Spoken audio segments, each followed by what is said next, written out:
Si yo no tengo amor, yo nada soy, Señor. Si yo no tengo amor, yo nada soy, Señor. El amor es comprensivo, el amor es servicial. El amor no tiene envidia, el amor no busca el mal. Si yo no tengo amor, yo nada soy, Señor. Si yo no tengo amor, yo nada soy, Señor. El amor nunca se irrita, el amor no es descortés. El amor no es egoísta, el amor nunca es doblez. Si yo no tengo amor, yo nada soy, Señor. Si yo no tengo amor, yo nada soy, Señor. Oremos por nuestras familias. Oremos por los novios que se preparan para el sacramento del matrimonio. Oremos por los esposos. De una manera muy especial por aquellos que están viviendo situaciones de crisis. Oremos al Señor para que restaure cada hogar, para que sane cada relación herida. Dios Todopoderoso, mira las súplicas que dirigimos humildemente a ti. Tú que eres familia, que eres Padre, Hijo y Espíritu Santo, mira cada familia de la tierra, mira cada familia de la Arquidiócesis de Barranquilla, mira cada familia nuestra. No rompas con nosotros tu alianza, no apartes de nosotros tu mirada misericordiosa. Vuelve a los esposos el corazón a su cónyuge. Vuelve el corazón del marido a su mujer y el corazón de la mujer a su marido. Vuelve el corazón de los padres hacia los hijos y de los hijos hacia los padres. Bendice pues nuestro hogar, bendice nuestra familia. Bendice cada pareja de esposo, cada pareja de novio que confía en ti, que suplicante anhela encontrar en ti la salvación y la santidad. Bendice cada uno de nuestros hogares y suscita de cada uno de ellos hombres y mujeres santos que te sirvan a ti, que te alaben, que te adoren, que te glorifiquen y que instauren tu reino en la tierra. Te bendecimos, Señor, te glorificamos y te damos gracias. Tú que vives y reinas por los siglos de los siglos. Amén. Queridos hermanos, muy buenas noches. Un saludo cordial, cordialísimo para todos ustedes. Gracias una vez más por permitirme entrar hasta sus casas y compartir con ustedes un poco esta experiencia de encuentro personal con el Señor a través de la vivencia de cada uno de los sacramentos que nosotros tenemos en nuestra iglesia. Los sacramentos, esos instrumentos de santificación que Dios ha dejado en la iglesia para precisamente acompañarnos en los momentos más especiales, cruciales, esenciales de la vida. Cuando aparece la vida humana, Dios nos acompaña con el sacramento del bautismo para hacernos hijos adoptivos suyos. Cuando aparece el pecado, Dios nos limpia y nos da entonces el sacramento de la reconciliación, el sacramento de la misericordia de Dios. Cuando estamos en proceso de crecimiento y de desarrollo humano, Dios nos da el sacramento de la confirmación. Cuando nos debilitamos en el camino, Dios nos da el sacramento de la Eucaristía. Y cuando encontramos a alguien con quien compartir nuestra vida, Dios nos concede el sacramento del matrimonio, que es el sacramento del que estamos hablando y cuya catequesis hoy justamente tocará la segunda parte. Quienes no hayan tenido la oportunidad de conocer la primera parte de la catequesis del sacramento del matrimonio, lo invito para que en este mismo perfil retroceda un poquitico, que tuve la oportunidad el viernes pasado de poderlo compartir con todos ustedes. Ya les había dicho yo el viernes que hablar del sacramento del bautismo, eso es un tema de nunca, perdón, del sacramento del matrimonio, ese es un tema de nunca acabar.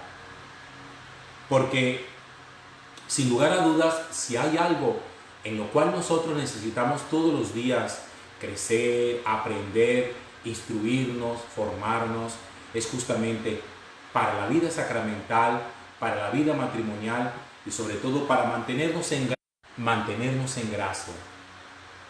Ya les había dicho yo el viernes que aquí no se trata únicamente de prepararnos para la boda, que es tal vez de las cosas más simples y sencillas del mundo. Ustedes saben perfectamente que hoy hay empresas y gente especializada en eso, poquito la decoración del templo, que cómo se va a colocar el novio, la novia, que cómo va a ser la entrada, que cómo van a ser los pajecitos, las damas de honor, etcétera, etcétera. Que cómo va el buqué, que cómo va el arreglo, la corona, que la cola del vestido de la novia, que de qué lado va la flor en el novio, etcétera. Miren, preparar una boda no requiere de tanto esfuerzo de la pareja, porque esas son cosas que ustedes perfectamente pueden dejar a quienes son especialistas en todo este tipo de decoraciones para que estéticamente a ustedes la boda les salga bella. Aquí no estamos hablando nosotros de preparación para la boda, aquí nosotros estamos hablando de la preparación para el sacramento. Cómo vivir en gracia de Dios, cómo hacemos nosotros para que aquella palabra de fidelidad y de permanencia en el tiempo que el novio y la novia se dan, cuando el sacerdote les hace la pregunta, ¿cómo hacer realmente para que eso dure para siempre? Quienes de ustedes están casados por la iglesia, yo quiero recordarles ahora sí, con cabeza fría y con la calma y la quietud que pueden tener en sus casas, yo quiero recordarles a ustedes cuáles fueron las preguntas que el sacerdote en el momento de tomar el consentimiento matrimonial de ustedes dos les hizo. La primera pregunta tuvo que ver con la libertad. Les dijo el sacerdote, les preguntó el sacerdote, fulana de tal, Margarita, Patricia, Andrea, Carlos, Enrique, ¿cómo se llamen? ¿Han venido ustedes aquí libre y voluntariamente? Oigan las dos cosas, libre y voluntariamente, para recibir el sacramento del matrimonio. Ustedes respondieron que sí. Con esa respuesta ustedes lo que estaban diciendo era que no tenían ninguna coacción, ninguna fuerza externa ni interna que los obligara a hacer lo que estaban haciendo. Porque una de las condiciones necesarias y no negociable para la vida matrimonial es que los cónyuges tengan absoluta y entera libertad para dar el paso que van a dar. Yo les decía el viernes pasado que el matrimonio es de esas aventuras que son difíciles en la vida y que uno no puede embarcarse a la fuerza para tener un compañero de vida con quien uno no está convencido que deba estar. Por eso lo primero que se necesita es investigar acerca de la libertad interior y exterior que el novio y la novia tienen para dar el paso que están dando. Seguramente ustedes conocen, porque casos de eso se han dado en nuestro país, hace algunos años atrás, cuando sobre todo el papá de la novia o de la chica se enteraba de que el muchacho había embarazado a su hija, de estos tipos machistas, de costumbres muy arraigadas, de pueblo, le decía, pues tú te vas a casar ahora con mi hija, porque si no te casas con ella, te casas conmigo. Eso era una amenaza. Todos esos matrimonios que se realizaron bajo amenaza, bajo presión, donde alguno de los dos se sintió forzado a dar el paso, todos esos matrimonios son nulos. Porque la pareja necesita siempre libertad absoluta para hacer lo que va a hacer. Pero también hubo otra pregunta que se hizo de manera individualizada. Tú, Carlos, aceptas a Margarita como tu legítima esposa. Prometes a amarla en la alegría y en el dolor. Miren ustedes cómo se le pregunta. En la alegría y en el dolor. En la abundancia y en la escasez. En la salud y en la enfermedad. Para amarla y respetarla todos los días de tu vida. Y la misma pregunta se le hacía a ella. ¿Y tú, Margarita, aceptas a Carlos como tu legítimo esposo? En la alegría y en el dolor, la abundancia y la escasez, la salud y la enfermedad, para amarlo y respetarlo todos los días de tu vida. Y ustedes el día de la boda dijeron que sí. Y es interesante descubrir cómo se preguntan los dos extremos de la vida. La alegría, el dolor, la abundancia, la escasez, la salud y la enfermedad. Porque para nosotros es muy fácil entender que en la alegría, en la abundancia y en la salud es muy fácil comprometerse y amar a alguien.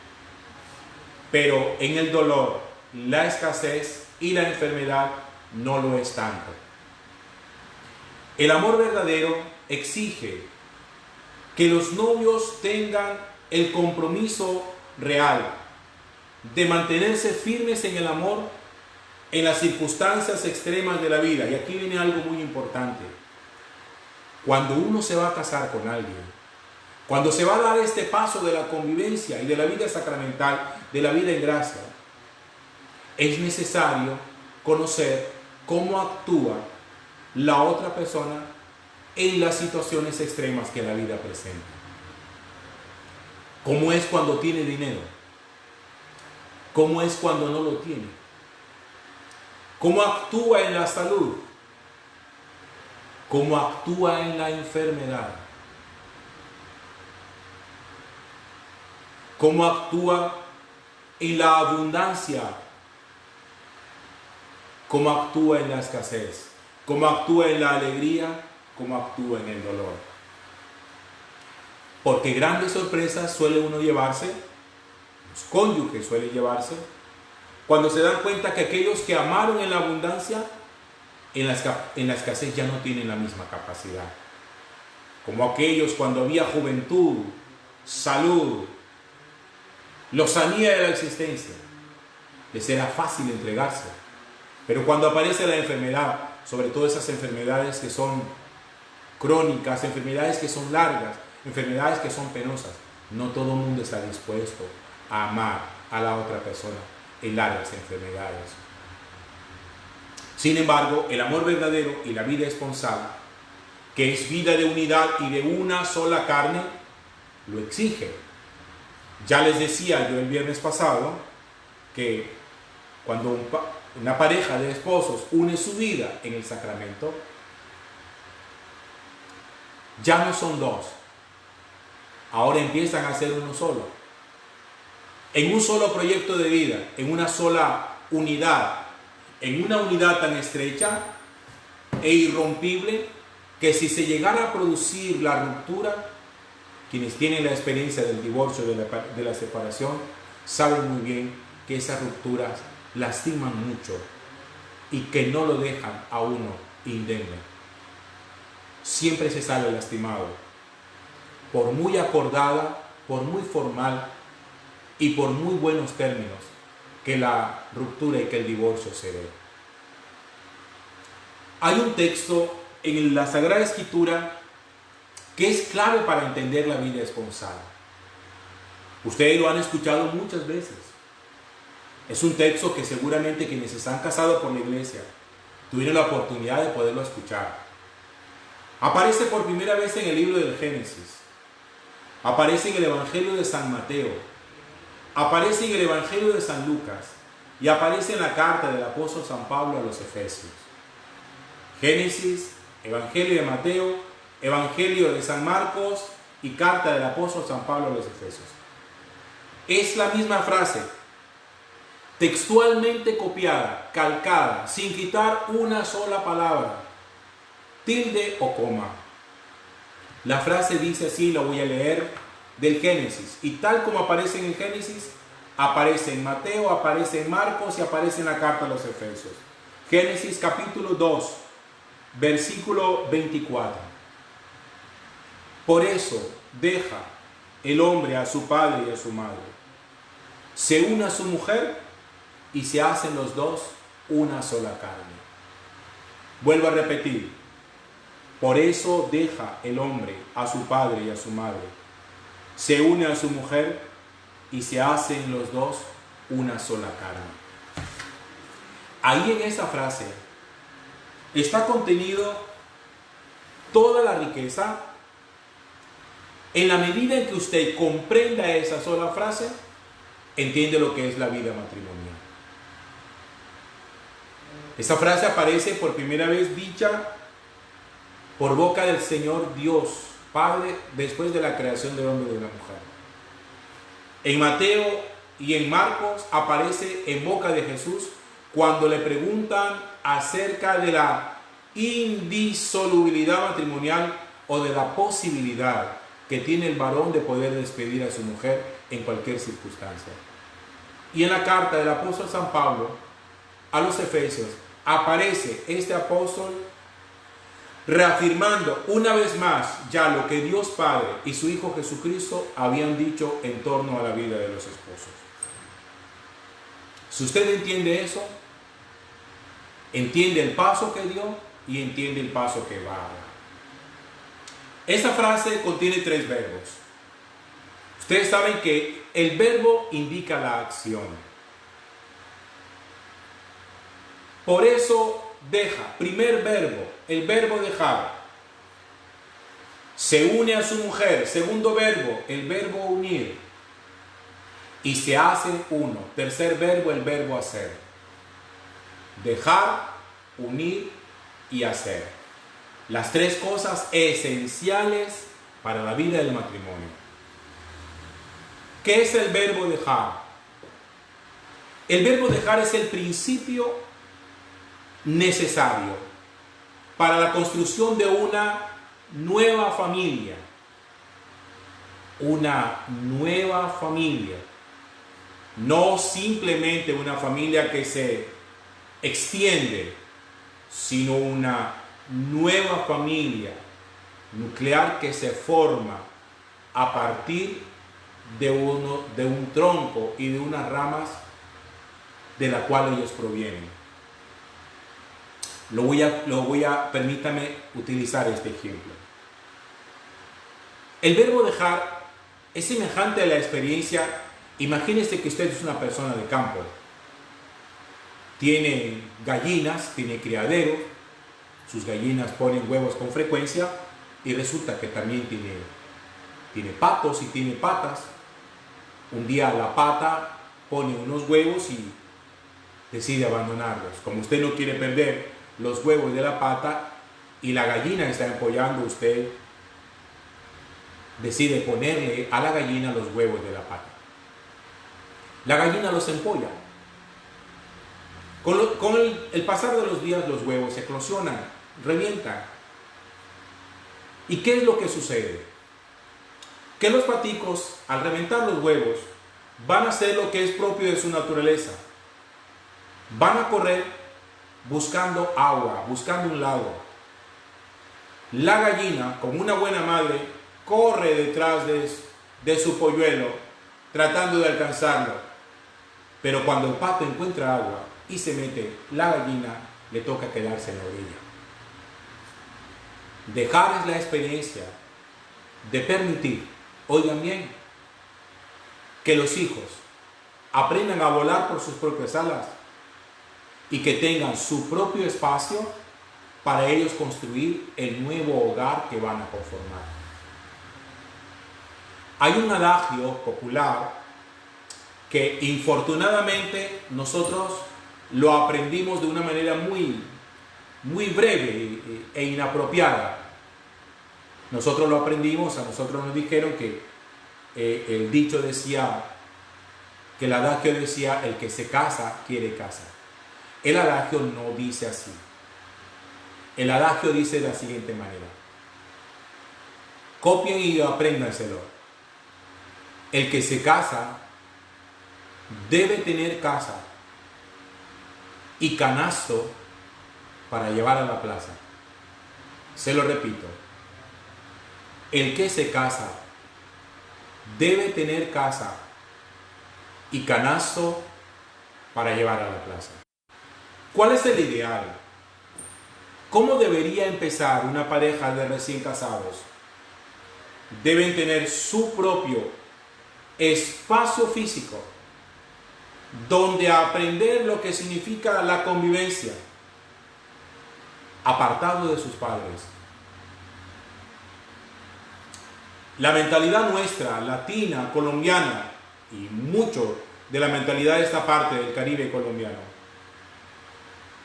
ha extendido la noción de que los hijos que se casan deben permanecer siempre en el hogar paterno de uno de los dos. Generalmente, los papás de uno de los dos le dicen: como ustedes no tienen dónde vivir, vénganse a vivir aquí, tienen una habitación y vamos a hacer una gran familia. Manera inadecuada de empezar la relación. Porque yo supongo que esto es fácil de entender. La pareja de recién casados, aun cuando se queden en la casa de los papás de uno de los dos, ya esa no es su casa. Ambos necesitan su propio espacio físico. Necesitan dejar es apartarse del padre y de la madre. Y el padre y la madre deben permitir, apoyar a sus hijos para que se emancipen y para que empiecen a construir y a solidificar su nuevo hogar, un nuevo hogar. Aquí está el hogar de los padres, aquí está el hogar de los hijos. Imagínense ustedes una casa de esas nuestras, donde el papá y la mamá tienen 3, 4 hijos y resulta que cada uno de los hijos tiene su marido y su mujer dentro de la misma casa. Vean, hermanos, eso no es una familia grande. No inventen. Ahí hay 3 o 4 familias. La de los papás, 1. La del hijo mayor con su mujer, 2. La de la otra hija con su marido, 3. Y la del otro hijo menor con su mujer también, 4. Ahí hay 4 familias que van a entrar en conflicto los unos con los otros por espacios físicos. Dejar es condición necesaria para empezar a construir felicidad. Para custodiar algo que yo defiendo tanto y de lo que hablo tanto: la intimidad. La intimidad. Intimidad que se ve violentada cuando se comparte un espacio con otras familias dentro de la misma casa. El verbo dejar. El segundo verbo, unir. El verbo unir, vamos a buscarle un sinónimo. Es el verbo como pegar, adherir. Imagínese usted, recuerda esa experiencia, los que somos adultos, cuando estábamos en el colegio y nos gustaba anunciar con las hojas del cuaderno y teníamos pegamento y de pronto había hojas que no queríamos arrancar, pero que tenían un escrito allí que ya no servía o que no queríamos que nadie lo viera. ¿Qué hacíamos nosotros? Cogíamos a esa hoja, le echábamos pegamento, le echábamos colcubón y la pegábamos a la otra y esperábamos que secara. Ese es el verbo que utiliza la Biblia. Unir es el verbo pegar, adherir, como cuando usted le echa goma a 2 hojas de papel y las une, las adhiere, las pega. Imagínese usted que después de haber pegado esa hoja, usted dice: caramba, es que yo no me acordaba que en esa hoja tengo un número, tengo un dato, tengo un teléfono importante que tengo que recuperar. Y usted decide coger esas 2 hojas y pretende despegarlas. Y usted empieza con todo el sumo cuidado del mundo y hace esto para tratar de despegar lo que unió. ¿Qué pasa con las hojas? las hojas se rasgan, se rompen. Por mucho cuidado que usted tenga, lo que usted unió, al querer desunirlo, produce una ruptura, un rasgamiento. Eso pasa con los esposos, que después de haberse unido, se quieren separar. Ninguno de los dos resulta sano. Ambos terminan lastimados, ambos terminan heridos. Usted dirá, pero vamos a hacerlo de la manera más cuidadosa posible. Vamos a lograr que nuestra separación sea conciliada, respetuosa. Vamos a hacerlo por el bien de los niños, por el bien de los dos. No vamos a pelear cosas. Vamos a repartir todo. Tú estás de acuerdo, yo estoy de acuerdo. Vamos a terminar como amigos. No importa que la separación o el divorcio sea conciliado y sea en buenos términos. Por mucho cuidado que usted tenga en la separación de las hojas, siempre termina rasgándola. Por muy conciliada que sea la experiencia del divorcio, ambos terminan lastimados. ¿Y sabe por qué? Porque yo supongo, y usted también, que cuando uno se casa con alguien, no se casa pensando en que se va a separar de esa persona. Y el divorcio siempre es un fracaso. El divorcio siempre trae frustración. El divorcio siempre trae dolor. Porque sobre todo en el sacramento del matrimonio, cuando uno se une a la mujer o al varón, uno está pensando que efectivamente está dispuesto a amarle y a respetarle en la alegría y en el dolor, la abundancia y la escasez, la salud y la enfermedad, todos los días de tu vida hasta que la muerte los separe. Es decir, uno espera a envejecer con la otra persona y morir de anciano junto a la otra persona. Y cuando el divorcio se presenta, ya eso es una frustración, eso es un dolor y eso es una pérdida. Por eso dice Jesús en el Evangelio, lo que Dios une, el hombre no lo puede separar. El ejemplo que yo les colocaba a ustedes es el de dos hojas de papel unidas con pegamento sintético. ¿Qué es lo que une al varón y a la hembra? ¿Cuál es el pegamento? ¿Cuál es el adhesivo que hace que el hombre y la mujer se unan? Es Cristo. Y como Cristo es el adhesivo de los dos, oigan bien, Cristo es un adhesivo que no tiene disolvente. No hay nada, absolutamente nada, que pueda separar a los esposos que han sido unidos por el Señor. Porque aun cuando efectivamente lo hicieran, que muchos lo hacen, al separarse ya lleva el uno algo del otro pegado en su propia vida. Como cuando las dos hojas se separan, hay algo de una hoja que va pegada en la otra. Los seres humanos quedamos marcados por la vida esponsal. Y el tercer verbo es el verbo hacerse uno. Hacerse uno. Llevamos el verbo dejar, que implica la separación. Yo necesito que ustedes eso lo entiendan, que es necesario tener espacio propio para empezar la vida matrimonial. Empezar bajo el techo de los papás no es buen comienzo.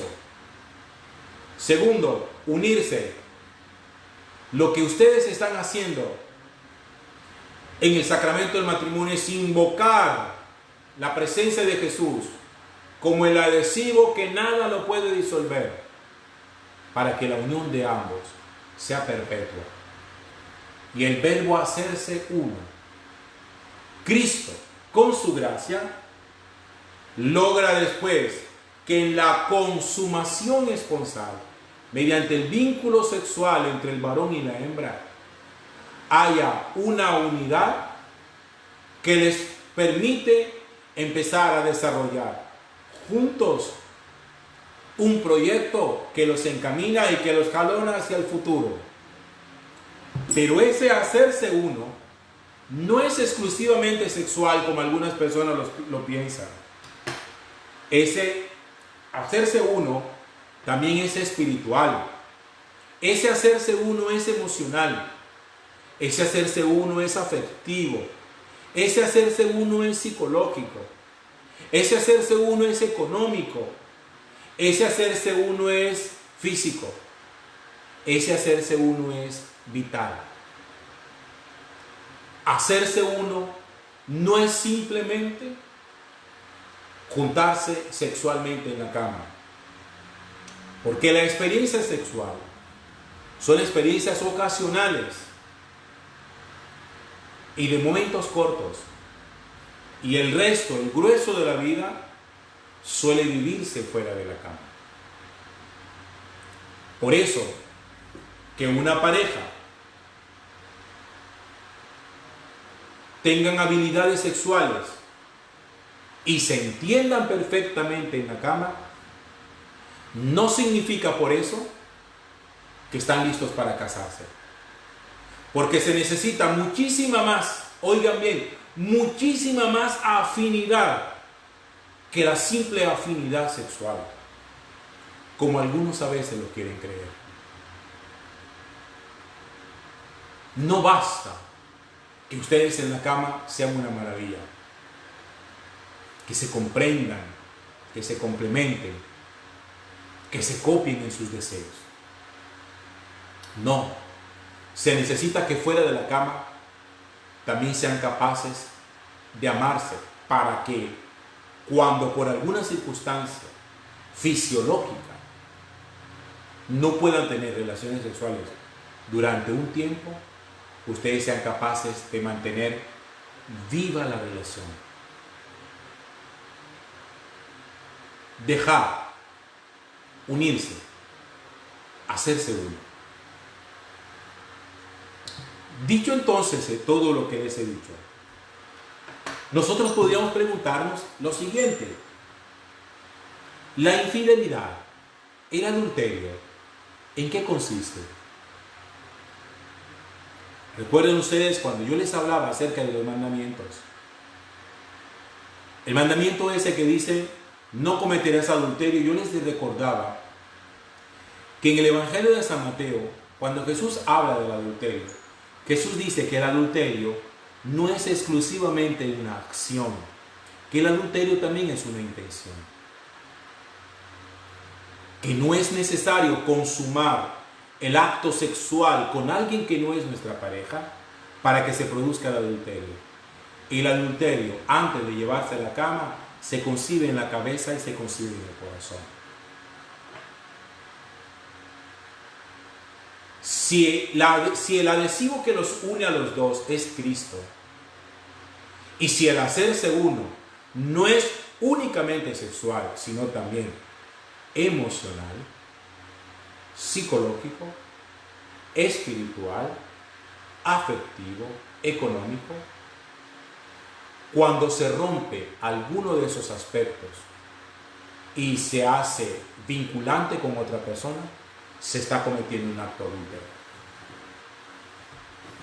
El adulterio también puede ser emocional. Cuando el afecto se empeña o se deposita en una persona distinta a mi cónyuge.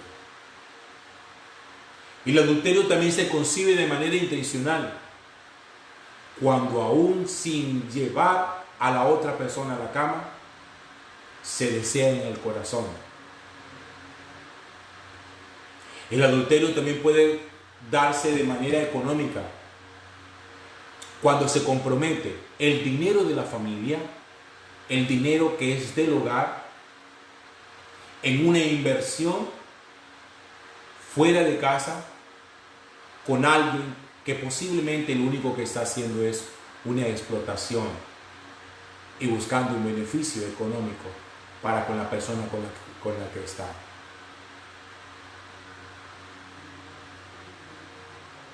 Hermanos, lograr entender esa frase del libro del Génesis que yo les acabo de leer a ustedes.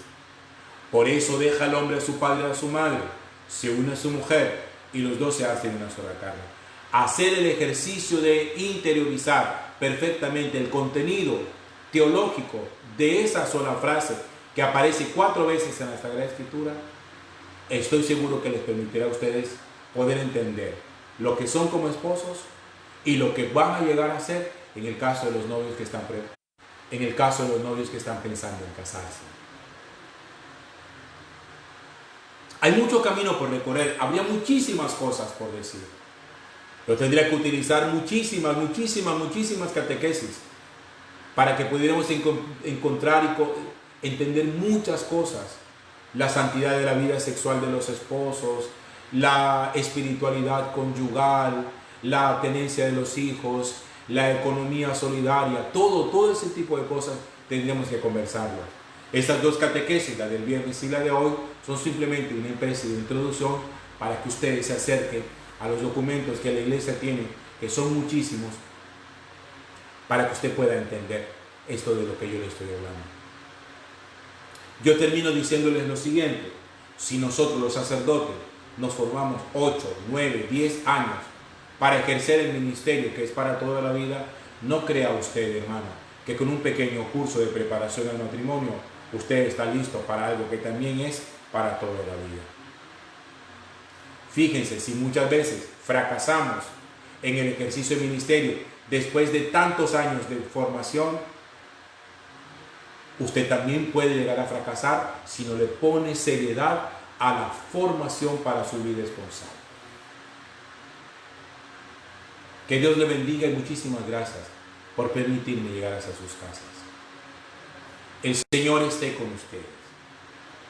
Y que la bendición de Dios Todopoderoso, Padre, Hijo y Espíritu Santo descienda sobre todos y permanezca por siempre. Una feliz noche para todos. Que Dios les bendiga.